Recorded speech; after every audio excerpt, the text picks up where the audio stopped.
ਸਭ ਨੂੰ ਜੈ ਮਸੀਹ ਜੀ।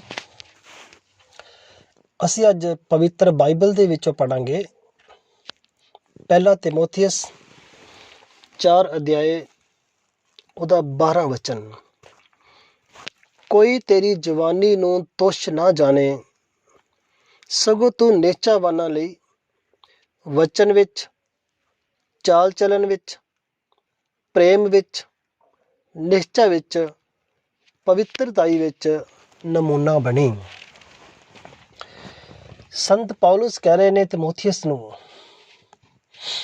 ਅੱਜ ਜਦੋਂ ਬਾਈਬਲ ਸਾਡੇ ਹੱਥ ਵਿੱਚ ਹੈ, ਅਸੀਂ ਪਰਮੇਸ਼ਵਰ ਦੇ ਵਚਨ ਨੂੰ ਸੁਣ ਰਹੇ ਹਾਂ, ਤਾਂ ਇਹ ਵਚਨ ਸਾਡੇ ਸਭ ਦੇ ਲਈ ਵੀ ਹੈ।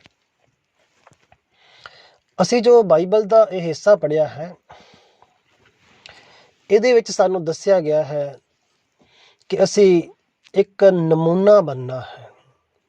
ਉਦਾਹਰਨ, ਮਿਸਾਲ, ਐਗਜ਼ੈਂਪਲ।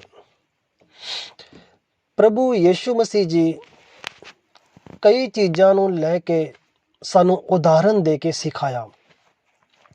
ਜਿਵੇਂ ਰੁੱਖਾਂ ਨੂੰ ਲੈ ਕੇ, ਆਕਾਸ਼ ਦੇ ਪੰਛੀਆਂ ਵੱਲ ਵੇਖੋ, ਕਣਕ ਦਾ ਬੀਜ ਅਤੇ ਇਸ ਤਰ੍ਹਾਂ ਦੀਆਂ ਹੋਰ ਵੀ ਬਹੁਤ ਸਾਰੀਆਂ ਉਦਾਹਰਨਾਂ ਦੇ ਕੇ। ਉਸ ਤੋਂ ਬਾਅਦ ਪ੍ਰਭੂ ਯੀਸ਼ੂ ਮਸੀਹ ਆਪਣੇ ਜੀਵਨ ਦੇ ਵਿੱਚੋਂ ਕਈ ਕੰਮਾਂ ਦੇ ਰਾਹੀਂ ਵੀ ਸਾਨੂੰ ਸਿਖਾਇਆ। ਜਿਵੇਂ ਬਪਤਿਸਮਾ ਲੈ ਕੇ, ਚੇਲਿਆਂ ਦੇ ਪੈਰਾਂ ਨੂੰ ਧੋ ਕੇ, ਆਪਣੇ ਵੈਰੀਆਂ ਦੇ ਲਈ ਦੁਆ ਕਰਕੇ ਸਾਨੂੰ ਇੱਕ ਉਦਾਹਰਨ ਦੇ ਕੇ ਗਏ, ਸਾਡੇ ਲਈ ਇੱਕ ਨਮੂਨਾ ਛੱਡ ਕੇ ਗਏ। ਔਰ ਇਹ ਸਭ ਕੁਝ ਪ੍ਰਭੂ ਯੀਸ਼ੂ ਮਸੀਹ ਜੀ ਕਿਉਂ ਕਰ ਰਹੇ ਸਨ? ਇਸ ਕਰਕੇ ਕਿ ਅਸੀਂ ਸਭ ਜਾਣੇ ਇਸ ਵਚਨ ਨੂੰ ਪੜ੍ਹ ਕੇ, ਸੁਣ ਕੇ, ਅਮਲ ਕਰਕੇ ਦੂਸਰੇ ਲੋਕਾਂ ਦੇ ਲਈ ਇੱਕ ਉਦਾਹਰਨ, ਇੱਕ ਮਿਸਾਲ, ਇੱਕ ਨਮੂਨਾ ਬਣ ਸਕੀਏ। ਮੇਰੇ ਭੈਣ ਭਰਾਓ, ਜਿੰਨੇ ਵੀ ਤੁਸੀਂ ਵਚਨ ਨੂੰ ਸੁਣ ਰਹੇ ਹੋ, ਪਰਮੇਸ਼ਵਰ ਦੇ ਵਚਨ ਦੀ ਰਿਸਪੈਕਟ ਕਰੀਏ ਔਰ ਬੜੇ ਹੀ ਧਿਆਨ ਦੇ ਨਾਲ ਵਚਨ ਨੂੰ ਸੁਣੀਏ ਔਰ ਕੁਝ ਸਮੇਂ ਦੇ ਲਈ ਪਲੀਜ਼ ਮੇਰੇ ਨਾਲ ਬਣੇ ਰਹੀਏ। ਪਵਿੱਤਰ ਬਾਈਬਲ ਯਿਰਮੀਆ ਦੀ ਕਿਤਾਬ 18 ਅਧਿਆਏ 1 ਤੋਂ 5 ਵਚਨ 'ਚ ਇਸ ਤਰ੍ਹਾਂ ਲਿਖਿਆ ਹੈ। ਪਰਮੇਸ਼ਵਰ ਦਾ ਵਚਨ ਯਿਰਮੀਆ ਨੂੰ ਆਇਆ ਔਰ ਪਰਮੇਸ਼ਵਰ ਬੋਲੇ, ਯਿਰਮੀਆ ਤੂੰ ਘੁਮਿਆਰ ਦੇ ਘਰ ਵੱਲ ਚੱਲ, ਮੈਂ ਤੈਨੂੰ ਕੁਝ ਸਿਖਾਵਾਂਗਾ। ਔਰ ਜਦੋਂ ਯਿਰਮੀਆ ਜੀ ਘੁਮਿਆਰ ਦੇ ਘਰ ਗਏ ਤੇ ਉਹਨਾਂ ਜਾ ਕੇ ਦੇਖਿਆ ਕਿ ਘੁਮਿਆਰ ਆਪਣੇ ਚੱਕ ਉੱਤੇ ਕੰਮ ਕਰ ਰਿਹਾ ਹੈ, ਉਹ ਮਿੱਟੀ ਦੇ ਕੁਝ ਬਰਤਨ ਬਣਾ ਰਿਹਾ ਹੈ। ਜਦੋਂ ਬਰਤਨ ਬਣਾ ਰਿਹਾ ਸੀ ਤਾਂ ਬਰਤਨ ਬਣਾਉਂਦੇ ਬਣਾਉਂਦੇ ਇੱਕ ਬਰਤਨ ਉਹਦੇ ਹੱਥ ਵਿੱਚ ਵਿਗੜ ਗਿਆ ਔਰ ਘੁਮਿਆਰ ਨੇ ਦੁਬਾਰਾ ਉਹਨੂੰ ਰਿਪੇਅਰ ਕਰ ਦਿੱਤਾ, ਦੁਬਾਰਾ ਬਣਾ ਦਿੱਤਾ।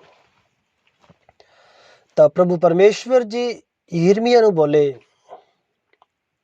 ਜਿਵੇਂ ਘੁਮਿਆਰ ਦੇ ਹੱਥ ਵਿੱਚ ਮਿੱਟੀ ਹੈ, ਤਿਵੇਂ ਇਸਰਾਇਲ ਦਾ ਘਰਾਣਾ ਮੇਰੇ ਹੱਥ ਵਿੱਚ ਹੈ। ਮੇਰੇ ਭੈਣ ਭਰਾਓ, ਜਦੋਂ ਅਸੀਂ ਇਸ ਪਵਿੱਤਰ ਵਚਨ ਦੇ ਹਿੱਸੇ ਵੱਲ ਥੋੜ੍ਹਾ ਧਿਆਨ ਕਰਦੇ ਹਾਂ, ਕੀ ਪਰਮੇਸ਼ਵਰ ਯਿਰਮੀਆ ਨੂੰ ਘਰ ਵਿੱਚ ਬਿਠਾ ਕੇ ਸਿਖਾ ਨਹੀਂ ਸਕਦੇ ਸਨ? ਪਰਮੇਸ਼ਵਰ ਯਿਰਮੀਆ ਨੂੰ ਕਿਉਂ ਉਸ ਘੁਮਿਆਰ ਦੇ ਘਰ ਵਿੱਚ ਲੈ ਕੇ ਗਏ? ਮੈਂ ਕੁਝ ਗੱਲਾਂ ਤੁਹਾਡੇ ਨਾਲ ਸ਼ੇਅਰ ਕਰਨੀਆਂ ਚਾਹੁੰਦਾ ਹਾਂ। ਪਹਿਲੀ ਗੱਲ ਕਿ ਪਰਮੇਸ਼ਵਰ ਯਿਰਮੀਆ ਨੂੰ ਸਿਖਾਉਣ ਵਾਸਤੇ ਉਸ ਆਦਮੀ ਨੂੰ ਜੋ ਘੁਮਿਆਰ ਹੈ ਇਸਤੇਮਾਲ ਕਰ ਰਹੇ ਨੇ। ਮੈਂ ਇੱਕ ਗੱਲ ਤੁਹਾਨੂੰ ਕਹਾਂਗਾ, ਪਰਮੇਸ਼ਵਰ ਸਭ ਕੁਝ ਉੱਪਰ ਤੋਂ ਬੈਠ ਕੇ ਵੇਖ ਰਹੇ ਨੇ। ਪਰਮੇਸ਼ਵਰ ਦੀਆਂ ਅੱਖਾਂ ਸਭਨੀ ਥਾਈਂ ਲੱਗੀਆਂ ਹੋਈਆਂ ਨੇ। ਯਿਰਮੀਆ ਪ੍ਰਭੂ ਦੇ ਦਾਸ ਨੇ, ਲੇਕਿਨ ਉਹ ਘੁਮਿਆਰ ਜਿਹੜਾ ਹੈ ਉਹ ਇੱਕ ਕੰਮ ਕਰਨ ਵਾਲਾ, ਇੱਕ ਮਜ਼ਦੂਰ ਕਹਿ ਲਓ, ਇੱਕ ਬਿਜ਼ਨਸਮੈਨ ਕਹਿ ਲਓ। ਪਰ ਪਰਮੇਸ਼ਵਰ ਆਪਣੇ ਚੁਣੇ ਹੋਏ ਲੋਕਾਂ ਵੱਲ ਵੀ ਵੇਖਦੇ ਨੇ। ਪਰਮੇਸ਼ਵਰ ਬਿਜ਼ਨਸ ਕਰਨ ਵਾਲੇ ਲੋਕਾਂ ਵੱਲ ਵੀ ਵੇਖਦੇ ਨੇ, ਕਿਉਂਕਿ ਬਾਈਬਲ ਕਹਿੰਦੀ ਹੈ ਪਰਮੇਸ਼ਵਰ ਦੀਆਂ ਅੱਖਾਂ ਬੁਰੇ ਤੇ ਭਲੇ ਉੱਤੇ ਲੱਗੀਆਂ ਰਹਿੰਦੀਆਂ ਨੇ। ਪਰਮੇਸ਼ਵਰ ਸਭ ਦੁਨੀਆ ਨੂੰ ਵੇਖ ਰਹੇ ਨੇ। ਤਾਂ ਪਰਮੇਸ਼ਵਰ ਉਸ ਯਿਰਮੀਆ ਨੂੰ ਵੀ ਦੇਖ ਰਹੇ ਸਨ, ਔਰ ਪਰਮੇਸ਼ਵਰ ਘੁਮਿਆਰ ਨੂੰ ਵੀ ਵੇਖ ਰਹੇ ਸਨ। ਤਾਂ ਬਾਈਬਲ 'ਚ ਜੋ ਅਸੀਂ ਪੜ੍ਹਿਆ ਹੈ, ਪਹਿਲੀ ਗੱਲ, ਜਦ ਤੁਸੀਂ ਕੋਈ ਬਿਜ਼ਨਸ ਕਰਦੇ ਹੋ ਤਾਂ ਪਰਮੇਸ਼ਵਰ ਤੁਹਾਨੂੰ ਵੇਖ ਰਹੇ ਨੇ। ਤੁਸੀਂ ਕੋਈ ਵੀ ਕਾਰੋਬਾਰ ਕਰ ਰਹੇ ਹੋ ਮੇਰੇ ਭੈਣ ਭਰਾਓ, ਪਰਮੇਸ਼ਵਰ ਤੁਹਾਡੇ ਵੱਲ ਵੇਖ ਰਹੇ ਨੇ, ਕਿਉਂਕਿ ਪਰਮੇਸ਼ਵਰ ਦੀਆਂ ਅੱਖਾਂ ਸਭਨੀ ਥਾਈਂ ਲੱਗੀਆਂ ਹੋਈਆਂ ਨੇ। ਪਰਮੇਸ਼ਵਰ ਤੁਸੀਂ ਕਿਸ ਤਰ੍ਹਾਂ ਕੰਮ ਕਰ ਰਹੇ ਹੋ, ਇਮਾਨਦਾਰੀ ਨਾਲ ਕਰ ਰਹੇ ਹੋ ਜਾਂ ਬੇਈਮਾਨੀ ਨਾਲ ਕਰ ਰਹੇ ਹੋ। ਮਤਲਬ ਇਹ ਨਹੀਂ ਹੈ ਕਿ ਤੁਹਾਡਾ ਕਾਰੋਬਾਰ ਛੋਟਾ ਹੈ ਜਾਂ ਵੱਡਾ ਹੈ। ਮਤਲਬ ਇਹ ਨਹੀਂ ਹੈ ਤੁਹਾਡੀ ਸੇਵਕਾਈ ਛੋਟੀ ਹੈ ਜਾਂ ਵੱਡੀ ਹੈ। ਪਰਮੇਸ਼ਵਰ ਦੇ ਵੇਖਣ ਦਾ ਮਤਲਬ ਇਹ ਹੈ ਕਿ ਤੁਸੀਂ ਉਸ ਦਿੱਤੇ ਹੋਏ ਕੰਮ ਨੂੰ ਕਿਸ ਤਰ੍ਹਾਂ ਕਰ ਰਹੇ ਹੋ। ਮੈਂ ਇੱਕ ਆਦਮੀ ਦੇ ਬਾਰੇ ਜਾਣਦਾ ਹਾਂ ਜਿਹਦੀ ਕਹਾਣੀ ਨੂੰ ਮੈਂ ਪੜ੍ਹਿਆ। ਉਸ ਆਦਮੀ ਨੇ ਇਸ ਤਰ੍ਹਾਂ ਕਿਹਾ ਕਿ ਮੈਂ ਇੱਕ ਛੋਟਾ ਜਿਹਾ ਦੁਕਾਨਦਾਰ ਹਾਂ। ਮੈਂ ਪ੍ਰਭੂ ਪਰਮੇਸ਼ਵਰ ਦੇ ਬਾਰੇ ਜਦ ਨਹੀਂ ਸੀ ਜਾਣਦਾ, ਤੇ ਇੱਕ ਰਾਤ ਨੂੰ ਮੈਂ ਸੁਪਨੇ ਦੇ ਵਿੱਚ ਦੇਖਿਆ ਕਿ ਇੱਕ ਚਿੱਟੇ ਕੱਪੜੇ ਪਾਏ ਹੋਏ ਇੱਕ ਇਨਸਾਨ ਮੇਰੇ ਕੋਲ ਆਇਆ, ਔਰ ਉਹ ਆਦਮੀ ਨਹੀਂ ਜਾਣਦਾ ਸੀ ਇਹ ਕੌਣ ਹੈ। ਲੇਕਿਨ ਫਿਰ ਵੀ ਅਸੀਂ ਸਭ ਧਰਮਾਂ ਦੇ ਜੋ ਵੀ ਅਲੱਗ-ਅਲੱਗ ਤਰ੍ਹਾਂ ਗੁਰੂ ਨੇ ਫੋਟੋ ਸਭ ਦੀਆਂ ਦੇਖੀਆਂ ਹੁੰਦੀਆਂ ਨੇ।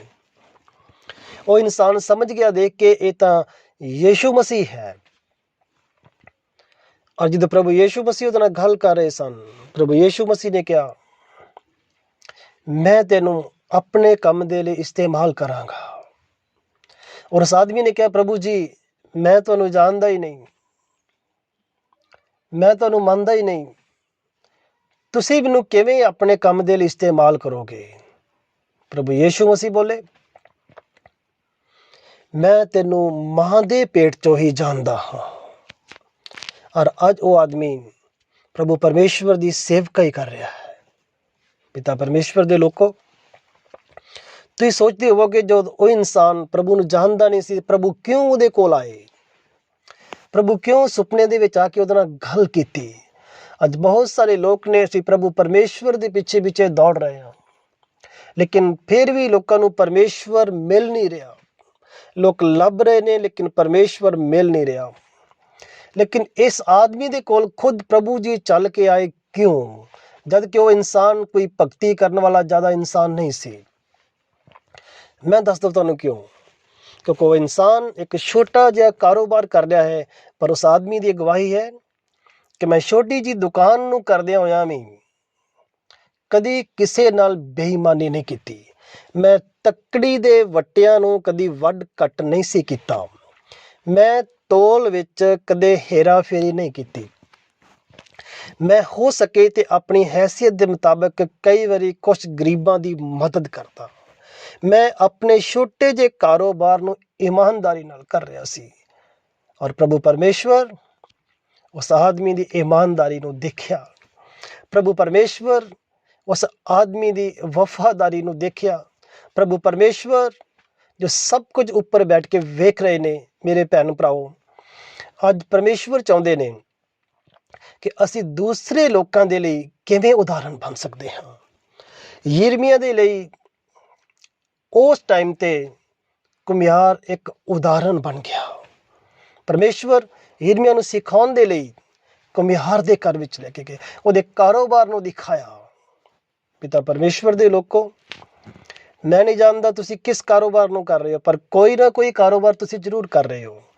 ਤੁਹਾਡਾ ਬਿਜ਼ਨਸ ਹੈ, ਤੁਹਾਡੇ ਕੋਲ ਸੇਵਕਾਈ ਹੈ, ਤੁਹਾਡੇ ਕੋਲ ਕੋਈ ਵੀ ਜੌਬ ਕਰਦੇ ਹੋ, ਸਰਕਾਰੀ ਜੌਬ ਕਰਦੇ ਹੋ ਜਾਂ ਤੁਸੀਂ ਕਿਸੇ ਦੀ ਦੁਕਾਨ ਤੇ ਕੰਮ ਕਰਦੇ ਹੋ। ਪ੍ਰਭੂ ਪਰਮੇਸ਼ਵਰ ਚਾਹੁੰਦੇ ਤੁਸੀਂ ਇਮਾਨਦਾਰੀ ਦੇ ਨਾਲ ਕੰਮ ਕਰੀਏ। ਔਰ ਪ੍ਰਭੂ ਇਮਾਨਦਾਰੀ ਨਾਲ ਕੰਮ ਕਰਨ ਵਾਲੇ ਲੋਕਾਂ ਨੂੰ ਹਮੇਸ਼ਾ ਆਪਣੀਆਂ ਨਜ਼ਰਾਂ ਨਾਲ ਦੇਖਦੇ ਰਹਿੰਦੇ ਨੇ। ਮੈਂ ਬਾਈਬਲ 'ਚੋਂ ਕੁਝ ਘਟਨਾਵਾਂ ਤੁਹਾਡੇ ਸਾਹਮਣੇ ਲਿਆਵਾਂਗਾ। ਪਰਮੇਸ਼ਵਰ ਇੱਕ ਆਦਮੀ ਹੈ ਜਿਹਦੇ 8 ਬੇਟੇ ਨੇ, ਔਰ ਸਭ ਤੋਂ ਛੋਟੇ ਬੇਟੇ ਦਾ ਨਾਮ ਹੈ ਦਾਊਦ। ਔਰ ਪਰਮੇਸ਼ਵਰ ਦਾਊਦ ਨੂੰ ਦੇਖਿਆ ਜਦ ਉਹ ਆਪਣੇ ਬਾਪ ਦੇ ਦੁਆਰਾ ਦਿੱਤੀਆਂ ਹੋਈਆਂ ਕੁਝ ਭੇਡਾਂ ਨੂੰ ਮੰਨ ਲਓ 10 ਦੇ ਕਰੀਬ ਹੋਣਗੀਆਂ, ਔਰ ਉਹਨਾਂ ਪਰਮੇਸ਼ਵਰ ਦੇ ਡਰ ਦੇ ਵਿੱਚ ਜਦੋਂ ਉਹ ਆਪਣੇ ਬਾਪ ਦੀਆਂ ਦਿੱਤੀਆਂ ਹੋਈਆਂ ਭੇਡਾਂ ਨੂੰ ਚਰਾਉਂਦਾ ਹੈ, ਜਦ ਕਿ ਉਹਦਾ ਬਾਪ ਉਹਨੂੰ ਵੇਖ ਨਹੀਂ ਰਿਹਾ, ਜਦ ਕਿ ਉਹਦਾ ਬਾਪ ਉਹਦੇ ਕੋਲ ਨਹੀਂ ਹੈ, ਪਰ ਫਿਰ ਵੀ ਆਪਣੇ ਪਿਤਾ ਜੀ ਦੇ ਦਿੱਤੇ ਹੋਏ ਕੰਮ ਨੂੰ ਉਹ ਵਫਾਦਾਰੀ ਤੇ ਇਮਾਨਦਾਰੀ ਨਾਲ ਕਰ ਰਿਹਾ ਹੈ। ਬਾਈਬਲ 'ਚ ਇਸ ਤਰ੍ਹਾਂ ਲਿਖਿਆ ਹੈ, ਇੱਕ ਦਿਨ ਸ਼ੇਰ ਆਇਆ ਔਰ ਭੇਡ ਦੇ ਬੱਚੇ ਨੂੰ ਉਠਾ ਕੇ ਲੈ ਗਿਆ,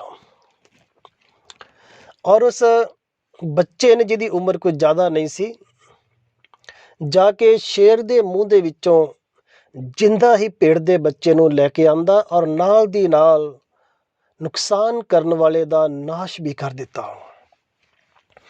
ਜਦ ਇਹ ਸਭ ਕੁਝ ਕਰ ਰਿਹਾ ਸੀ ਤਾਂ ਸ਼ਾਇਦ ਪਰਮੇਸ਼ਵਰ ਉਹਨੂੰ ਵੇਖ ਰਹੇ ਸਨ। ਅਸੀਂ ਜੋ ਵੀ ਕਰਦੇ ਹਾਂ, ਸਾਡਾ ਪਰਮੇਸ਼ਵਰ ਸਾਨੂੰ ਵੇਖ ਰਹੇ ਨੇ।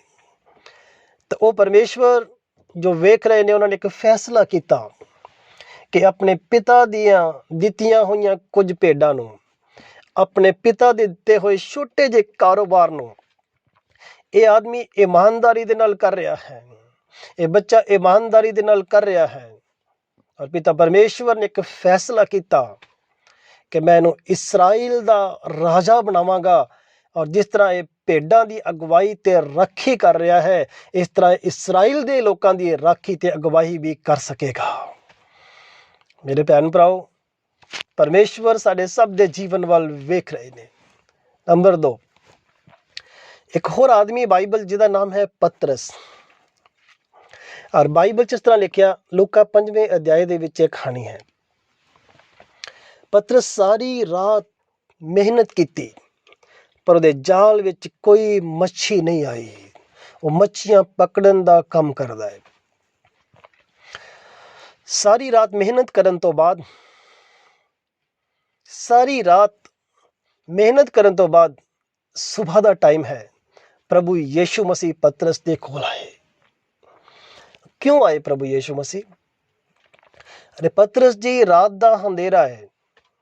ਰਾਤ ਦੇ ਹਨੇਰੇ ਵਿੱਚ ਉਸ ਜਗ੍ਹਾ ਤੇ ਹੋਰ ਵੀ ਬਹੁਤ ਸਾਰੇ ਮਛੁਆਰੇ ਨੇ। ਅਰੇ ਪਤਰਸ ਚਾਹੁੰਦਾ ਤੇ ਰਾਤ ਦੇ ਹਨੇਰੇ ਵਿੱਚ ਮੱਛੀਆਂ ਨਹੀਂ ਮਿਲੀਆਂ ਤਾਂ ਕੋਈ ਗੱਲ ਨਹੀਂ, ਕਿਸੇ ਦੀਆਂ ਮੱਛੀਆਂ ਵੀ ਚੋਰੀ ਕਰ ਸਕਦਾ ਸੀ। ਪਰ ਪਤਰਸ ਕਿਸੇ ਦੀਆਂ ਮੱਛੀਆਂ ਨੂੰ ਚੋਰੀ ਨਹੀਂ ਕੀਤਾ। ਪਤਰਸ ਜਾਲ ਖਾਲੀ ਰਿਹਾ, ਇਹ ਗੱਲ ਜ਼ਰੂਰ ਹੈ। ਪਤਰਸ ਦੀ ਬੇੜੀ ਖਾਲੀ ਰਹੀ, ਇਹ ਗੱਲ ਜ਼ਰੂਰ ਹੈ। ਪਰ ਪਤਰਸ ਨੇ ਉਸ ਰਾਤ ਵਿੱਚ ਕੋਈ ਚੋਰੀ, ਕਿਸੇ ਦੀਆਂ ਮੱਛੀਆਂ ਨੂੰ ਚੁਰਾਇਆ ਨਹੀਂ, ਕਿਸੇ ਦੀ ਮੱਛੀਆਂ ਦੀ ਚੋਰੀ ਨਹੀਂ ਕੀਤੀ। ਸ਼ਾਇਦ ਪਰਿਵਾਰ ਦੇ ਲੋਕ ਸੋਚ ਰਹੇ ਨੇ ਕਿ ਪਤਰਸ ਜੀ ਗਏ ਹੋਏ ਨੇ ਬਿਜ਼ਨਸ ਕਰਨ ਵਾਸਤੇ। ਪਰਿਵਾਰ ਦੇ ਲੋਕ ਪਤਰਸ ਨੂੰ ਵੇਖ ਨਹੀਂ ਰਹੇ, ਲੇਕਿਨ ਇੱਕ ਪਰਮੇਸ਼ਵਰ ਹੈ ਜੋ ਪਤਰਸ ਨੂੰ ਵੇਖ ਰਿਹਾ ਸੀ। ਔਰ ਉਹ ਵੇਖਣ ਵਾਲਾ ਪਰਮੇਸ਼ਵਰ ਪਤਰਸ ਦੇ ਕੋਲ ਆ ਗਏ ਔਰ ਪਤਰਸ ਨੂੰ ਆ ਕੇ ਬੋਲੇ, ਪਤਰਸ, ਕੀ ਮੈਂ ਤੇਰੀ ਬੇੜੀ 'ਚ ਆ ਸਕਦਾ ਹਾਂ? ਹਾਂ ਪ੍ਰਭੂ ਜੀ, ਆਓ। ਔਰ ਯਾਦ ਰੱਖਣਾ, ਜੋ ਪਰਮੇਸ਼ਵਰ ਪਤਰਸ ਨੂੰ ਵੇਖ ਰਹੇ ਸਨ, ਉਹ ਪਤਰਸ ਦੀ ਬੇੜੀ ਵਿੱਚ ਹੀ ਇਕੱਲਾ ਨਹੀਂ ਆਏ। ਉਹਨਾਂ ਪਤਰਸ ਦੀ ਬੇੜੀ ਔਰ ਪਤਰਸ ਦੇ ਜਾਲ ਨੂੰ ਮੱਛੀਆਂ ਦੇ ਨਾਲ ਭਰ ਦਿੱਤਾ ਹੈ। ਮੇਰੇ ਭੈਣ ਭਰਾਓ, ਉਹ ਪਰਮੇਸ਼ਵਰ ਪਤਰਸ ਵੱਲ ਦੇਖਿਆ ਕਿ ਉਹ ਚੋਰੀ ਨਹੀਂ ਕਰ ਰਿਹਾ। ਪਤਰਸ ਵੱਲ ਦੇਖਿਆ, ਉਹ ਸਾਰੀ ਰਾਤ ਮਿਹਨਤ ਕਰਨ ਵਾਲਾ ਇਨਸਾਨ ਹੈ। ਪਰਮੇਸ਼ਵਰ ਮਿਹਨਤੀ ਲੋਕਾਂ ਨੂੰ ਬਹੁਤ ਪਸੰਦ ਕਰਦੇ ਨੇ। ਚਾਹੇ ਤੁਸੀਂ ਕਿਸੇ ਵੀ ਕੰਮ ਨੂੰ ਕਰ ਰਹੇ ਹੋ, ਉਹਦੇ ਵਿੱਚ ਵੀ ਮਿਹਨਤ ਕਰੀਏ। ਅਗਰ ਭਗਤੀ ਕਰਦੇ ਹੋ ਤਾਂ ਉਹਦੇ ਵਿੱਚ ਵੀ ਮਿਹਨਤ ਕਰੀਏ। ਮੇਰੇ ਭੈਣ ਭਰਾਓ, ਪ੍ਰਭੂ ਪਰਮੇਸ਼ਵਰ ਜੋ ਪਤਰਸ ਨੂੰ ਦੇਖਿਆ, ਸ਼ਾਇਦ ਪ੍ਰਭੂ ਪਰਮੇਸ਼ਵਰ ਫੈਸਲਾ ਕੀਤਾ ਕਿ ਪਤਰਸ ਸੰਸਾਰੀ ਕੰਮ ਦੇ ਵਿੱਚ ਮਿਹਨਤ ਕਰਨ ਵਾਲਾ ਹੈ ਔਰ ਚੋਰ ਨਹੀਂ ਹੈ। ਤਾਂ ਸੁਣੀਏ, ਪ੍ਰਭੂ ਪਰਮੇਸ਼ਵਰ ਨੇ ਫਿਰ ਪਤਰਸ ਨੂੰ ਕਿਹਾ, ਪਤਰਸ, ਤੂੰ ਮੱਛੀਆਂ ਦਾ ਸ਼ਿਕਾਰੀ ਹੈ। ਮੈਂ ਅੱਜ ਤੇਰੇ ਬਿਜ਼ਨਸ ਨੂੰ ਵਧਾਉਣਾ ਚਾਹੁੰਦਾ ਹਾਂ। ਅੱਜ ਤੋਂ ਬਾਅਦ ਤੂੰ ਮੱਛੀਆਂ ਦਾ ਸ਼ਿਕਾਰੀ ਨਹੀਂ ਰਵੇਂਗਾ, ਮੈਂ ਤੈਨੂੰ ਮਨੁੱਖਾਂ ਦਾ ਸ਼ਿਕਾਰੀ ਬਣਾ ਦੇਵਾਂਗਾ। ਮੇਰੇ ਭੈਣ ਭਰਾਓ, ਜਿਨ੍ਹਾਂ ਨੇ ਵੀ ਇਮਾਨਦਾਰੀ ਦੇ ਨਾਲ ਕੰਮ ਕੀਤਾ ਹੈ, ਜਿਨ੍ਹਾਂ ਨੇ ਵੀ ਇਮਾਨਦਾਰੀ ਦੇ ਨਾਲ ਸੇਵਕਾਈ ਹੋਵੇ ਜਾਂ ਬਿਜ਼ਨਸ ਹੋਵੇ ਕੀਤਾ ਹੈ। ਯਾਦ ਰੱਖਣਾ, ਪਰਮੇਸ਼ਵਰ ਉਹਨਾਂ ਨੂੰ ਓਨਾ ਹੀ ਨਹੀਂ ਰਹਿਣ ਦਿੱਤਾ, ਛੋਟੇ ਝੁੰਡ ਨੂੰ ਪਰਮੇਸ਼ਵਰ ਨੇ ਵਧਾਇਆ ਹੈ। ਯਿਰਮੀਆ ਦੀ ਕਿਤਾਬ 23 ਅਧਿਆਏ ਉਹਦਾ 28 ਵਚਨ ਇਸ ਤਰ੍ਹਾਂ ਲਿਖਿਆ ਹੈ, ਜਿਸ ਨਬੀ ਕੋਲ ਸੁਪਨਾ ਹੈ ਉਹ ਸੁਪਨਾ ਦੱਸੇ, ਔਰ ਜਿਹਦੇ ਕੋਲ ਮੇਰਾ ਵਚਨ ਹੈ ਉਹ ਇਮਾਨਦਾਰੀ ਦੇ ਨਾਲ ਮੇਰਾ ਵਚਨ ਬੋਲੇ। ਪ੍ਰਭੂ ਪਰਮੇਸ਼ਵਰ ਦੇ ਲੋਕੋ, ਕੰਮ ਤੁਹਾਡਾ ਕੀ ਹੈ ਇਹ ਗੱਲ ਨਹੀਂ ਹੈ, ਤੁਸੀਂ ਕੰਮ ਨੂੰ ਕਿਸ ਤਰ੍ਹਾਂ ਕਰ ਰਹੇ ਹੋ। ਪਰਮੇਸ਼ਵਰ ਚਾਹੁੰਦੇ ਨੇ ਕਿ ਇਨਸਾਨ ਇਮਾਨਦਾਰੀ ਦੇ ਨਾਲ ਕੰਮ ਕਰੇ। ਔਰ ਸੁਣੋ, ਫਿਰ ਪਤਰਸ ਨੂੰ ਜਦ ਪ੍ਰਭੂ ਪਰਮੇਸ਼ਵਰ ਯੀਸ਼ੂ ਮਸੀਹ ਦੇਖਿਆ ਤਾਂ ਖੁਦਾਵੰਦ ਯੀਸ਼ੂ ਮਸੀਹ ਨੇ ਪਤਰਸ ਨੂੰ ਆਪਣੇ ਗਰੁੱਪ ਦੇ ਵਿੱਚ ਲੈ ਲਿਆ, ਆਪਣੀ ਟੀਮ ਦੇ ਵਿੱਚ ਲੈ ਲਿਆ। ਤੇ ਤੁਸੀਂ ਜਾਣਦੇ ਹੋ, ਜੋ ਪਤਰਸ ਸਾਰੀ ਰਾਤ ਮਿਹਨਤ ਕਰਨ ਵਾਲਾ ਸੰਸਾਰੀ ਕੰਮ ਦੇ ਵਿੱਚ, ਉਹ ਪਤਰਸ ਜਦ ਪ੍ਰਭੂ ਯੀਸ਼ੂ ਮਸੀਹ ਦੇ ਨਾਲ ਰਹਿ ਕੇ ਸਿੱਖਿਆ ਪ੍ਰਾਪਤ ਕੀਤੀ, ਕਈ ਤਰ੍ਹਾਂ ਦੇ ਹਾਲਾਤਾਂ ਦੇ ਵਿੱਚ ਦੇ ਨਿਕਲੇ। ਪ੍ਰਭੂ ਯੀਸ਼ੂ ਮਸੀਹ ਦੇ ਜਾਣ ਤੋਂ ਬਾਅਦ 10 ਦਿਨ ਫਿਰ ਪ੍ਰਾਰਥਨਾ ਕੀਤੀ, ਲਗਾਤਾਰ ਜ਼ਿਆਦਾ ਮਿਹਨਤ ਕੀਤੀ, ਕਿਉਂਕਿ ਜਦ ਪ੍ਰਭੂ ਜੀ ਚਲੇ ਗਏ ਤਾਂ ਹੁਣ ਚੇਲਿਆਂ ਦੇ ਕੋਲ ਕੋਈ ਕੰਮ ਨਹੀਂ ਸੀ। ਬਸ ਇੱਕ ਹੀ ਕੰਮ ਸੀ ਜੋ ਪ੍ਰਭੂ ਜੀ ਕਹਿ ਕੇ ਗਏ, ਉਡੀਕ ਕਰਨਾ, ਪਵਿੱਤਰ ਆਤਮਾ ਦੀ ਸਾਮਰਥ ਦੀ ਉਡੀਕ ਕਰਨਾ। 10 ਦਿਨ ਤੱਕ ਮਿਹਨਤ ਕੀਤੀ। 10 ਦਿਨ ਤੱਕ ਉਹਨਾਂ ਨੇ ਇੱਕ ਕਮਰੇ ਦੇ ਵਿੱਚ ਆਪਣੇ ਆਪ ਨੂੰ ਬੰਦ ਕਰ ਲਿਆ। ਉਹ ਚੁਬਾਰੇ ਦੇ ਵਿੱਚ ਬੈਠ ਗਏ।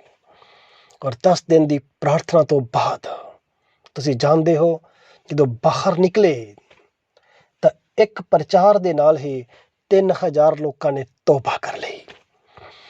ਮੇਰੇ ਭੈਣ ਭਰਾਓ, ਅੱਜ ਦੇ ਸਮੇਂ ਦੇ ਮੁਤਾਬਕ ਜੇ ਮੈਂ ਇੱਕ ਗੱਲ ਕਰਾਂ ਕਿ ਅੱਜ ਲਾਕਡਾਊਨ ਦੇ ਮੁਤਾਬਕ, ਕਰਫਿਊ ਦੇ ਮੁਤਾਬਕ, ਜਦ ਕਿ ਅਸੀਂ ਸਾਰੇ ਹੀ ਫ੍ਰੀ ਹਾਂ, ਕੋਈ ਕੰਮ ਕਾਜ ਸਾਡੇ ਕੋਲ ਨਹੀਂ ਹੈ, ਤੇ ਆਓ ਅਸੀਂ ਆਪਣੇ ਆਪ ਨੂੰ ਆਪਣੇ ਘਰਾਂ ਦੇ ਵਿੱਚ ਜ਼ਿਆਦਾ ਪ੍ਰਾਰਥਨਾ ਵਿੱਚ ਜ਼ਿਆਦਾ ਮਿਹਨਤ ਕਰਕੇ ਆਤਮਿਕ ਤੌਰ ਤੇ ਸਟਰੋਂਗ ਤੇ ਮਜ਼ਬੂਤ ਕਰ ਲਈਏ। ਉਹ 10 ਦਿਨ ਇੱਕ ਚੁਬਾਰੇ 'ਚ ਰਹਿਣ ਤੋਂ ਬਾਅਦ ਜਦੋਂ ਬਾਹਰ ਨਿਕਲੇ ਤਾਂ ਉਹ ਪਹਿਲਾਂ ਵਰਗੇ ਨਹੀਂ ਰਹੇ, ਉਹ ਹੋਰ ਦੇ ਹੋਰ ਬਣ ਗਏ। ਤੇ ਮੇਰੇ ਭੈਣ ਭਰਾਓ, ਮੈਂ ਆਸ ਕਰਦਾ ਹਾਂ ਜਿੰਨੇ ਤੁਸੀਂ ਅੱਜ ਵਚਨ ਨੂੰ ਸੁਣ ਰਹੇ ਹੋ, ਕੁਝ ਲੋਕ ਇਹਨਾਂ ਫ੍ਰੀ ਦਿਨਾਂ ਦੇ ਵਿੱਚ ਇੰਜੋਏ ਕਰ ਰਹੇ ਨੇ, ਕੁਝ ਲੋਕ ਇਹਨਾਂ ਫ੍ਰੀ ਦਿਨਾਂ ਦੇ ਵਿੱਚ ਮौज ਮਸਤੀ ਕਰ ਰਹੇ ਨੇ, ਕੁਝ ਲੋਕ ਆਪਣੇ ਘਰਾਂ ਦੇ ਵਿੱਚ ਸੋਗ ਮਨਾ ਰਹੇ ਨੇ। ਤੇ ਮੇਰੇ ਭੈਣ ਭਰਾਓ, ਅਸੀਂ ਜਿਹੜੇ ਪ੍ਰਭੂ ਪਰਮੇਸ਼ਵਰ ਦੇ ਚੁਣੇ ਹੋਏ ਲੋਕ ਹਾਂ, ਸਮੇਂ ਨੂੰ ਲਾਭਦਾਇਕ ਕਰੀਏ ਔਰ ਆਪਣੇ ਘਰਾਂ ਦੇ ਅੰਦਰ ਬੈਠ ਕੇ ਜਿੰਨਾ ਵੀ ਹੋ ਸਕੇ ਵੱਧ ਤੋਂ ਵੱਧ ਮਿਹਨਤ ਕਰੀਏ, ਜਿੰਨਾ ਵੀ ਹੋ ਸਕੇ ਵੱਧ ਤੋਂ ਵੱਧ ਪ੍ਰਾਰਥਨਾ ਕਰੀਏ, ਆਪਣੇ ਆਪ ਨੂੰ ਹੋਰ ਜ਼ਿਆਦਾ ਮਜ਼ਬੂਤ ਕਰ ਲਈਏ ਕਿ ਜਦ ਇਹ ਸਭ ਹਾਲਾਤ ਸਹੀ ਹੋ ਜਾਣ, ਅਸੀਂ ਬਾਹਰ ਨਿਕਲੀਏ ਤੇ ਬਹੁਤ ਸਾਰੇ ਲੋਕਾਂ ਦੇ ਲਈ ਛੁਟਕਾਰੇ ਦਾ ਕਾਰਨ ਬਣ ਜਾਈਏ, ਬਹੁਤ ਸਾਰੇ ਲੋਕਾਂ ਦੇ ਲਈ ਆਸ਼ੀਸ਼ ਦਾ ਕਾਰਨ ਬਣ ਜਾਈਏ। ਮੇਰੇ ਭੈਣ ਭਰਾਓ, ਅਸੀਂ ਸਿੱਖ ਰਹੇ ਹਾਂ, ਆਪਣੇ ਟੌਪਿਕ ਨੂੰ ਨਾ ਭੁੱਲਣਾ ਕਿ ਪਰਮੇਸ਼ਵਰ ਚਾਹੁੰਦੇ ਨੇ ਅਸੀਂ ਨਮੂਨਾ ਬਣ ਜਾਈਏ। ਪਰਮੇਸ਼ਵਰ ਚਾਹੁੰਦੇ ਨੇ ਅਸੀਂ ਦੂਸਰੇ ਲੋਕਾਂ ਦੇ ਲਈ ਇੱਕ ਐਗਜ਼ਾਮਪਲ ਬਣ ਜਾਈਏ। ਮੈਂ ਇੱਕ ਹੋਰ ਗੱਲ ਤੁਹਾਡੇ ਨਾਲ ਸਾਂਝੀ ਕਰਾਂਗਾ ਪਵਿੱਤਰ ਬਾਈਬਲ ਦੇ ਵਿੱਚੋਂ, ਮੱਤੀ ਦੀ ਇੰਜੀਲ 8ਵਾਂ ਅਧਿਆਏ ਉਹਦਾ 5ਵਾਂ ਵਚਨ। ਉੱਥੇ ਇਸ ਤਰ੍ਹਾਂ ਲਿਖਿਆ ਹੈ, ਇੱਕ ਸੂਬੇਦਾਰ ਪ੍ਰਭੂ ਯੀਸ਼ੂ ਮਸੀਹ ਜੀ ਦੇ ਕੋਲ ਆਏ ਔਰ ਉਹਨਾਂ ਨੇ ਆ ਕੇ ਇੱਕ ਮਿੰਨਤ ਕੀਤੀ ਕਿ ਮੇਰਾ ਨੌਕਰ ਅਧਰੰਗ ਦੇ ਕਰਕੇ ਬਹੁਤ ਹੀ ਮੁਸ਼ਕਿਲ ਦੇ ਵਿੱਚ ਹੈ। ਜਦ ਉਹਨੇ ਆਪਣੇ ਘਰ ਦਾ ਸਭ ਦੁੱਖ ਦੱਸਿਆ ਤਾਂ ਪ੍ਰਭੂ ਯੀਸ਼ੂ ਮਸੀਹ ਬੋਲੇ, ਮੈਂ ਆ ਕੇ ਉਹਨੂੰ ਚੰਗਾ ਕਰ ਦੇਵਾਂਗਾ। ਲੇਕਿਨ ਜੋ ਸੂਬੇਦਾਰ ਨੇ ਕੋਈ ਸ਼ਬਦ ਬੋਲੇ ਉਹ ਕਾਬਿਲੇ ਤਾਰੀਫ ਨਹੀਂ। ਸੂਬੇਦਾਰ ਨੇ ਕਿਹਾ, ਮੈਂ ਇਸ ਯੋਗ ਨਹੀਂ ਕਿ ਤੁਸੀਂ ਮੇਰੇ ਘਰ ਵਿੱਚ ਆਵੋ, ਬਸ ਸ਼ਬਦ ਹੀ ਕਹਿ ਦਿਓ ਆਪਣੇ ਮੂੰਹ ਦੇ ਵਿੱਚੋਂ ਤੇ ਮੇਰਾ ਨੌਕਰ ਚੰਗਾ ਹੋ ਜਾਵੇਗਾ। बड़ी जबरदस्त गल सूबेदार जी ने कह दी है। प्रभु यीशु मसीह भी सूबेदार की गल सुन के रुक गए। और सुनिए, फिर खुदावंद यीशु मसीह ਜਿਹੜੇ ਲੋਕ ਪਿੱਛੇ ਭੀੜ ਆ ਰਹੀ ਸੀ ਉਹਨਾਂ ਨੂੰ ਇੱਕ ਗੱਲ ਕਹੀ ਕਿ ਇਦਾਂ ਦਾ ਵਿਸ਼ਵਾਸ ਮੈਂ ਇਸਰਾਇਲ ਦੇ ਵਿੱਚ ਵੀ ਨਹੀਂ ਵੇਖਿਆ। ਔਰ ਲਾਸਟ ਵਿੱਚ ਪ੍ਰਭੂ ਯੀਸ਼ੂ ਮਸੀਹ ਬੋਲੇ, ਜਿੱਦਾਂ ਦਾ ਤੇਰਾ ਵਿਸ਼ਵਾਸ ਹੈ ਤੇਰੇ ਲਈ ਉਸੇ ਤਰ੍ਹਾਂ ਹੀ ਹੋ ਜਾਏ। ਔਰ ਉਹਦਾ ਨੌਕਰ ਉਸੇ ਘੜੀ ਚੰਗਾ ਹੋ ਗਿਆ। ਔਰ ਇਸ ਕਹਾਣੀ ਦੇ ਵਿੱਚੋਂ ਅਸੀਂ ਤਿੰਨ ਗੱਲਾਂ ਨੂੰ ਜਰਾ ਦੇਖਦੇ ਹਾਂ। ਪਹਿਲੀ ਗੱਲ, ਅਸੀਂ ਕੀ ਸੋਚਦੇ ਹਾਂ ਕਿ ਸੂਬੇਦਾਰ ਇਹ ਕਿਉਂ ਕਿਹਾ ਕਿ ਮੈਂ ਇਸ ਯੋਗ ਨਹੀਂ ਕਿ ਤੂੰ ਮੇਰੀ ਛੱਤ ਹੇਠ ਆਵੇਂ। ਕਿ ਸੂਬੇਦਾਰ ਦੇ ਘਰ ਵਿੱਚ ਕੋਈ ਰਹਿਣ ਵਾਸਤੇ ਜਗ੍ਹਾ ਨਹੀਂ ਸੀ? ਕਿ ਸੂਬੇਦਾਰ ਦੇ ਘਰ ਦੇ ਹਾਲਾਤ ਇੰਨੇ ਹੀ ਬੁਰੇ ਸਨ? ਕਿ ਸੂਬੇਦਾਰ ਦਾ ਘਰ ਪ੍ਰਭੂ ਯੀਸ਼ੂ ਮਸੀਹ ਦੇ ਲਈ ਠੀਕ ਨਹੀਂ ਸੀ? ਨਹੀਂ। ਅਰੇ ਸੂਬੇਦਾਰ ਨੰਬਰ 1 ਉਹ ਅੱਛਾ ਆਦਮੀ ਹੈ ਜਿਹਨੇ ਘਰ ਦੇ ਵਿੱਚ ਨੌਕਰ ਰੱਖਿਆ ਹੋਇਆ ਹੈ। ਉਹਨੂੰ ਸ਼ਾਇਦ ਕਿਸੇ ਚੀਜ਼ ਦੀ ਕੋਈ ਕਮੀ ਨਾ ਹੋਵੇ। ਸਭ ਕੁਝ ਪਰਮਾਤਮਾ ਦੇ ਦਿੱਤਾ ਉਹਦੇ ਕੋਲ ਹੈ।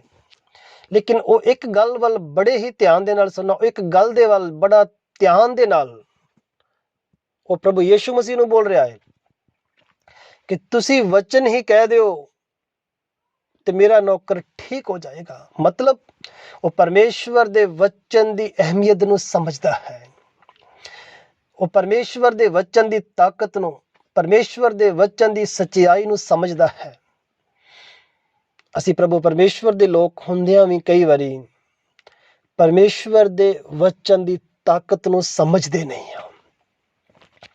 ਬਾਈਬਲ ਇਸ ਤਰ੍ਹਾਂ ਲਿਖਿਆ ਹੈ, ਉਤਪਤ ਦੀ ਕਿਤਾਬ ਦੇ ਵਿੱਚ, ਪਰਮੇਸ਼ਵਰ ਆਪਣੇ ਮੁਖ ਦੇ ਵਿੱਚੋਂ ਬੋਲੇ, ਧਰਤੀ ਬਣ ਜਾਏ, ਆਕਾਸ਼ ਬਣ ਜਾਏ, ਸੂਰਜ ਚੰਦਰਮਾ ਤਾਰੇ ਬਣ ਜਾਣ।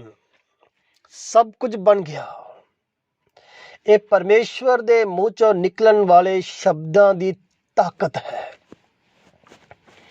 ਸ਼ਾਇਦ ਸੂਬੇਦਾਰ ਸਮਝ ਰਹੇ ਨੇ ਕਿ ਪ੍ਰਭੂ ਯੀਸ਼ੂ ਮਸੀਹ ਦੇ ਮੂੰਹ ਚੋਂ ਨਿਕਲਣ ਵਾਲੇ ਸ਼ਬਦਾਂ ਦੀ ਤਾਕਤ ਕੀ ਹੈ। ਇਹਦਾ ਮਤਲਬ ਇਹ ਨਹੀਂ ਹੈ ਕਿ ਪ੍ਰਭੂ ਜੀ ਨੂੰ ਘਰ ਨਹੀਂ ਬੁਲਾਉਣਾ ਚਾਹੁੰਦੇ ਸੀ, ਪਰ ਪ੍ਰਭੂ ਪਰਮੇਸ਼ਵਰ ਦੇ ਵਚਨ ਦੀ ਅਹਿਮੀਅਤ ਨੂੰ ਉਹ ਸਮਝ ਰਹੇ ਨੇ। ਮੇਰੇ ਭੈਣ ਭਰਾਓ, ਜਿੰਨੇ ਵੀ ਤੁਸੀਂ ਵਚਨ ਸੁਣ ਰਹੇ ਹੋ, ਕਈ ਵਾਰ ਕੁਝ ਲੋਕ ਇਹ ਕਹਿ ਦਿੰਦੇ ਨੇ ਕਿ ਪ੍ਰਭੂ ਦੇ ਲੋਕ, ਪ੍ਰਭੂ ਦੇ ਦਾਸ ਲੋਕ ਜਦੋਂ ਤੁਸੀਂ ਬੰਦਗੀ ਕਰਾਉਂਦੇ ਹੋ ਉਦੋਂ ਤਾਂ ਆਉਂਦੇ ਹੀ ਨਹੀਂ, ਉਸ ਤੋਂ ਬਿਨਾਂ ਵੀ ਸਾਡੇ ਘਰ ਤੁਸੀਂ ਆਉਂਦੇ ਨਹੀਂ। ਅਗਰ ਪ੍ਰਭੂ ਪਰਮੇਸ਼ਵਰ ਦੇ ਲੋਕ ਕਿਸੇ ਵੇਲੇ ਤੁਹਾਡੇ ਘਰ ਨਾ ਵੀ ਆ ਸਕਣ ਟਾਈਮ ਦੀ ਕਮੀ ਕਰਕੇ, ਤੇ ਮੈਂ ਤੁਹਾਨੂੰ ਇੱਕ ਸਲਾਹ ਦੇਵਾਂਗਾ, ਪ੍ਰਭੂ ਦੇ ਦਾਸ ਭਲਾ ਘੱਟ ਆ ਸਕਣ ਪਰ ਉਹਨਾਂ ਦੇ ਮੂੰਹ ਚੋਂ ਨਿਕਲਿਆ ਹੋਇਆ ਪਰਮੇਸ਼ਵਰ ਦਾ ਵਚਨ ਤੁਹਾਡੇ ਨਾਲ ਜਾਣਾ ਚਾਹੀਦਾ ਹੈ। ਤਾਂ ਸੁਣੀਏ ਬੜੇ ਧਿਆਨ ਦੇ ਨਾਲ। ਉਹ ਵਚਨ ਦੀ ਅਹਿਮੀਅਤ ਨੂੰ ਸਮਝਦਾ ਹੈ। ਪ੍ਰਭੂ ਪਰਮੇਸ਼ਵਰ ਇਸ ਗੱਲ ਨੂੰ ਬਹੁਤ ਜ਼ਿਆਦਾ ਮਹੱਤਵ ਦਿੰਦੇ ਨੇ ਕਿ ਤੁਸੀਂ ਪਰਮੇਸ਼ਵਰ ਦੇ ਵਚਨ ਦੀ ਤਾਕਤ ਨੂੰ ਸਮਝੀਏ। ਤਾਂ ਸੁਣੋ, ਉਸ ਆਦਮੀ ਨੇ ਬੋਲਿਆ, ਪ੍ਰਭੂ ਜੀ ਤੁਸੀਂ ਵਚਨ ਹੀ ਕਹਿ ਦਿਓ ਤਾਂ ਮੇਰਾ ਨੌਕਰ ਠੀਕ ਹੋ ਜਾਵੇਗਾ। ਉਸ ਆਦਮੀ ਦੇ ਕੋਲ ਨੰਬਰ 2 ਵਿਸ਼ਵਾਸ ਹੈ। ਔਰ ਉਹਦੇ ਕੋਲ ਵਿਸ਼ਵਾਸ ਹੈ। ਉਹ ਕਿੱਦਾਂ ਦਾ ਵਿਸ਼ਵਾਸ ਹੈ? ਉਹਦਾ ਵਿਸ਼ਵਾਸ ਇਦਾਂ ਦਾ ਸੀ ਕਿ ਜਦੋਂ ਬੋਲ ਰਿਹਾ ਸੀ ਤੇ ਉਹਦੇ ਸ਼ਬਦਾਂ ਨੇ ਖੁਦਾਵੰਦ ਯੀਸ਼ੂ ਮਸੀਹ ਨੂੰ ਰੋਕ ਦਿੱਤਾ। ਪ੍ਰਭੂ ਯੀਸ਼ੂ ਮਸੀਹ ਉਹਦਾ ਆਦਮੀ ਦੇ ਨਾਲ ਗੱਲ ਕਰ ਰਹੇ ਨੇ। ਜਦੋਂ ਬੋਲ ਰਿਹਾ ਸੀ ਤਾਂ ਪ੍ਰਭੂ ਯੀਸ਼ੂ ਮਸੀਹ ਸੁਣ ਰਹੇ ਸਨ ਉਹਦੇ ਸ਼ਬਦਾਂ ਨੂੰ। ਉਹਦੇ ਸ਼ਬਦ ਜ਼ਬਰਦਸਤ ਸਨ। ਮੇਰੇ ਭੈਣ ਭਰਾਓ, ਜਿੰਨੇ ਤੁਸੀਂ ਮੈਨੂੰ ਸੁਣ ਰਹੇ ਹੋ, ਜਦ ਤੁਸੀਂ ਬੋਲਦੇ ਹੋ ਤਾਂ ਪਰਮੇਸ਼ਵਰ ਸੁਣਦੇ ਨੇ। ਤੁਹਾਡੀ ਪ੍ਰਾਰਥਨਾ ਦੇ ਸ਼ਬਦਾਂ ਨੂੰ ਪਰਮੇਸ਼ਵਰ ਸੁਣਦੇ ਨੇ। ਅਗਰ ਤੁਹਾਡੀ ਪ੍ਰਾਰਥਨਾ ਦੇ ਸ਼ਬਦ ਸਹੀ ਨੇ, ਤੁਹਾਡਾ ਵਿਸ਼ਵਾਸ ਸਹੀ ਹੈ, ਤਾਂ ਤੁਹਾਨੂੰ ਜਵਾਬ ਵੀ ਸਹੀ ਮਿਲਣ ਵਾਲਾ ਹੈ। ਪ੍ਰਭੂ ਪਰਮੇਸ਼ਵਰ ਸੂਬੇਦਾਰ ਦੇ ਨਾਲ ਜੋ ਗੱਲ ਹੋ ਰਹੀ ਸੀ, ਉਸ ਗੱਲ ਨੂੰ ਰੋਕ ਕੇ, ਜੋ ਪ੍ਰਭੂ ਪਰਮੇਸ਼ਵਰ ਦੇ ਪਿੱਛੇ ਭੀੜ ਆ ਰਹੀ ਹੈ, ਉਹ ਸਭ ਭੀੜ ਦੇ ਲੋਕਾਂ ਨੂੰ ਕਿਹਾ, ਸੂਬੇਦਾਰ ਵੱਲ ਹੱਥ ਕਰਕੇ ਕਿਹਾ, ਇਸ ਆਦਮੀ ਵੱਲ ਵੇਖੋ। सब लोगों का ध्यान उस आदमी वाल है, सूबेदार वाल। और प्रभु बोले जिद्दां दा इस आदमी का विश्वास है, इदां दा विश्वास मैं इसराइल विच भी नहीं वेखिया। प्रभु दे नाल चलण वाले लोकां दे लई मैं बोलांगा सूबेदार एक उदाहरण बन गया है, एक एग्जाम्पल बन गया है। जिन्हें तुसी वचन सुन रहे हो, मैं तुहाडे कोलों पुछना चाहना कि तुहाडा विश्वास किस तरह का है, कि तुहाडे विश्वास के नाल की हो सकता है। एक औरत एक पास्टर जी को जाके बोली, पास्टर जी घरे हो? जी घरे आ। सिर च बहुत तेज दर्द हो रही सी, डॉक्टर को गई सी, गोली लैके आंदी है टेबलेट। तो मैं सोचा देखदी हाँ पास्टर जी घर होए तो प्रार्थना करवा लेने आ, जिते प्रार्थना नाल सिर दर्द ठीक हो गई तो ठीक है, ना होई तो फिर गोली खा लवांगे। छोटियां छोटियां गल्लां ते भी साडा विश्वास किस तरह का है। जदों एक छोटी जी सिर दर्द ते करके साडा विश्वास सही नहीं है, तो वड्डे वड्डे कम्मां दे लई असीं अपने विश्वास नूं किवें प्रभु परमेश्वर दे सामने लैके जावांगे। पिता परमेश्वर दे लोको, भीड़ दे विच रहन वाले लोक जो खुदावंद यीशु मसीह दे नाल ने, उन्हां दे लई भी एक उदाहरण बन गया। घर तो आया होया इंसान एक सूबेदार। पिता परमेश्वर सानू बहुत प्यार करते ने, वो चाहते ने कि साडा विश्वास दृढ़ होवे। प्रभु परमेश्वर चाहते ने साडा विश्वास मजबूत होवे। प्रभु परमेश्वर अपने चेलियां नूं वार-वार झिड़कदे सन, तुहाडा विश्वास कित्थे गया, एक घट विश्वास वाले हो। क्योंकि प्रभु परमेश्वर चाहते सन कि मेरे चेले जो मेरे नाल रहिंदे ने वो विश्वास विच मजबूत होने चाहिए ने। और पिता परमेश्वर दे लोको, तीसरी गल, शायद सूबेदार ने सोचा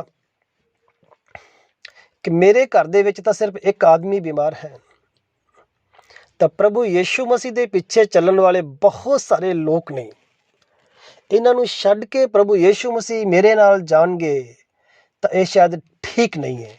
मतलब अपने बारे ही नहीं, दूसरे दे बारे भी सोचा है। कदी स्वार्थी ना बनिए, अपने आप बारे ही ना सोचिए, दूसरिਆਂ दे बारे भी जरूर सोचिए। पवित्र बाइबल च एक घटना है, एक औरत प्रभु यीशु मसीह दे कोल आई और प्रभु यीशु मसीह जी नूं आके बोली, जब तुसीं अपने राज दे विच आओ ते मेरे दो बेटे ने, एक बेटा तुहाडे सज्जे बैठे और दूसरा बेटा खब्बे बैठे। प्रभु यीशु मसीह उहदी गल नूं सुनिया और प्रभु यीशु मसीह ने मना कर दिता कि सज्जे ते खब्बे बिठाना मेरा काम नहीं है। पिता परमेश्वर दे लोको, वो औरत सोच रही सी सिर्फ अपने ही बेटियां दे बारे। एक पंजाबी च बड़ी अच्छी कहावत है, अन्ना वंडे सरीनियां ते मुड़ मुड़ अपनियां नूं। अज कई बार असीं प्रार्थना भी करते हाँ सिर्फ अपने लोगों के लिए सी, फोन भी करते हाँ तो सिर्फ अपने लोगों नूं ही, दुख सुख दे विच साथ दिंदे हाँ तो सिर्फ अपने लोगों का ही। इतों तक कि दूसरे लोगों नूं असीं कदी कॉल करके भी दुख सुख नहीं पुछते। इस तरह का जीवन स्वार्थी जीवन बन जाता है। मेरे भैन भराओ, जरा सोचो, दरख्त अपना फल आप नहीं खांदा, दरख्त का जिहड़ा फल हुंदा वो हमेशा दूसरे लोगों के लिए हुंदा है। तो साडा जीवन एक दरख्त के समान दूसरिਆਂ ਦੀ भलाई ਦੇ वास्ते ते दूसरिਆਂ ਦੇ भले ਦੇ बारे सोचण ਦੇ वाला भी होना चाहिए है। ਅਸੀਂ पवित्र बाइबल चो सीख रहे सी कि असी एक आदर्श बनना है। असी देखिया कि प्रभु यीशु मसीह के पीछे चलण वाले लोगों के लिए सूबेदार एक आदर्श, एक नमूना बन गया। असी देखिया कि एक बिजनेस करन वाला वो कमियार यिर्मयाह के सामने और साडे सब के सामने भी एक नमूना बन गया, एक उदाहरण बन गया। पिता परमेश्वर दे लोको, ਪ੍ਰਭੂ ਪਰਮੇਸ਼ਵਰ ਸਾਨੂੰ ਬਹੁਤ ਪਿਆਰ ਕਰਦੇ ਨੇ ਔਰ ਉਹ ਚਾਹੁੰਦੇ ਨੇ ਇਹਨਾਂ ਦਿਨਾਂ ਦੇ ਵਿੱਚ ਅਸੀਂ ਦੂਸਰੇ ਲੋਕਾਂ ਦੇ ਲਈ ਇੱਕ ਉਦਾਹਰਨ ਬਣ ਜਾਈਏ, ਇੱਕ ਨਮੂਨਾ ਬਣ ਜਾਈਏ। ਖੁਦਾਵੰਦ ਖੁਦਾ ਤੁਹਾਨੂੰ ਸਾਰਿਆਂ ਨੂੰ ਅੱਜ ਦੇ ਵਚਨ ਦੇ ਨਾਲ ਬੜੀ ਬਰਕਤ ਦੇਣ। ਔਰ ਮੈਂ ਇੱਕ ਪ੍ਰਾਰਥਨਾ ਤੁਹਾਡੇ ਵਾਸਤੇ ਕਰਨੀ ਚਾਹੁੰਦਾ ਹਾਂ। ਪਿਤਾ ਪਰਮੇਸ਼ਵਰ, ਜਿਨ੍ਹਾਂ ਨੇ ਵਚਨ ਸੁਣਿਆ ਹੈ ਸਭ ਇਸ ਵਚਨ ਦੇ ਅਨੁਸਾਰ ਚੱਲਣ ਵਾਲੇ ਬਣ ਜਾਣ। ਅਸੀਂ ਜਾਣਦੇ ਹਾਂ ਤੁਹਾਡਾ ਵਚਨ ਕਦੇ ਖਾਲੀ ਵਾਪਸ ਨਹੀਂ ਆਉਂਦਾ। ਧਰਤੀ ਆਕਾਸ਼ ਟਲ ਜਾਂਦੇ ਨੇ ਪਰ ਨਾ ਟਲਣ ਵਾਲਾ ਇਹ ਵਚਨ ਹੈ। ਸੱਚਾ ਔਰ ਜਿੰਦਾ ਇਹ ਵਚਨ ਹੈ। ਪਿਤਾ ਪਰਮੇਸ਼ਵਰ, ਜਿਵੇਂ ਘੁਮਿਆਰ ਦੇ ਹੱਥ ਵਿੱਚ ਬਰਤਨ ਵਿਗੜ ਗਿਆ ਤਾਂ ਪਿਤਾ ਪਰਮੇਸ਼ਵਰ, ਜਿਵੇਂ ਸੂਬੇਦਾਰ ਦੇ ਘਰ ਦੇ ਹਾਲਾਤ ਵਿਗੜੇ ਹੋਏ ਸਨ ਔਰ ਤੁਸੀਂ ਉਹਨਾਂ ਦੇ ਘਰ ਦੇ ਹਾਲਾਤਾਂ ਨੂੰ ਸਹੀ ਕਰ ਦਿੱਤਾ। ਅੱਜ ਪੂਰੇ ਸੰਸਾਰ ਦੇ ਹਾਲਾਤ ਵਿਗੜੇ ਹੋਏ ਨੇ। ਅਸੀਂ ਜਾਣਦੇ ਹਾਂ ਪਿਤਾ ਪਰਮੇਸ਼ਵਰ, ਤੁਸੀਂ ਹੀ ਸਭ ਹਾਲਾਤਾਂ ਨੂੰ ਸਹੀ ਕਰ ਸਕਦੇ ਹੋ। ਪਿਤਾ ਜੀ, ਅਸੀਂ ਮਿਹਨਤ ਕਰਦੇ ਹਾਂ, ਜਿੰਨੇ ਵੀ ਲੋਕ ਅਸੀਂ ਵਚਨ ਨੂੰ ਸੁਣ ਰਹੇ ਹਾਂ, ਪਿਤਾ ਜੀ ਤੁਹਾਡੇ ਦਿੱਤੇ ਹੋਏ ਕੰਮ ਨੂੰ ਵਫਾਦਾਰੀ ਤੇ ਇਮਾਨਦਾਰੀ ਨਾਲ ਕਰ ਸਕੀਏ, ਸਾਡੀ ਸਭ ਦੀ ਮਦਦ ਤੇ ਅਗਵਾਈ ਕਰੋ। ਪ੍ਰਭੂ ਯੀਸ਼ੂ ਮਸੀਹ ਜੀ ਦਾ ਪਵਿੱਤਰ ਔਰ ਸਾਮਰਥੀ ਨਾਮ ਲੈ ਕੇ ਇਹ ਪ੍ਰਾਰਥਨਾ ਮੰਗਦੇ ਹਾਂ, ਆਮੀਨ। ਇੱਕ ਮੈਂ ਗੱਲ ਹੋਰ ਛੋਟੀ ਜਿਹੀ ਕਹਾਂਗਾ। ਉਹਨਾਂ ਦੀ ਸੇਵਕਾਈ ਜਾਂ ਬਿਜ਼ਨਸ ਅੱਜ ਛੋਟਾ ਹੈ ਤਾਂ ਉਹ ਵਿਸ਼ਾਲ ਹੋ ਜਾਣਗੇ। ਉਹਨਾਂ ਦੀ ਸੇਵਕਾਈ ਜਾਂ ਬਿਜ਼ਨਸ ਅਗਰ ਅੱਜ ਛੋਟਾ ਹੈ ਤਾਂ ਉਹ ਵਿਸ਼ਾਲ ਹੋ ਜਾਣਗੇ, ਜੋ ਅੱਜ ਦੇ ਵਚਨ ਦੇ ਅਨੁਸਾਰ ਦੂਸਰਿਆਂ ਦੇ ਲਈ ਮਿਸਾਲ ਹੋ ਜਾਣਗੇ। ਧੰਨਵਾਦ। ਮੈਂ ਗਤਸਮਨੀ ਗੋਸਪਲ ਮਿਨਿਸਟਰੀ ਵੱਲੋਂ ਤੁਹਾਡਾ ਆਪਣਾ pastor George Masih Lakhna. God bless you.